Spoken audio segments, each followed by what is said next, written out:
ఈ దినం దేవుని వాక్కు గలతీ పత్రిక 3వ అధ్యాయము 11వ వచనము.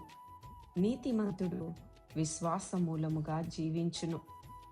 దేవుడు మనలను నీతిమంతులుగా చేసి ఉన్నాడు. విశ్వాస సహితమైన జీవితము జీవించాలని ఆయన కోరుకుంటున్నాడు.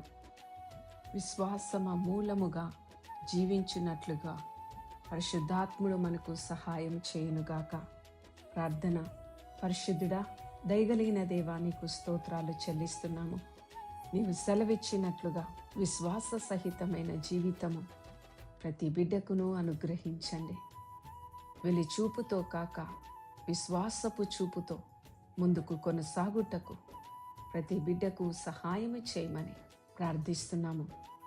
అలాగే నీ బిడ్డలైన వారు ఎలాంటి పరిస్థితుల్లో ఉన్నప్పటికీ నీ సహాయం వారికి కలుగునుగాక. ఆదరణ వారు పొందుకొందురుగాక.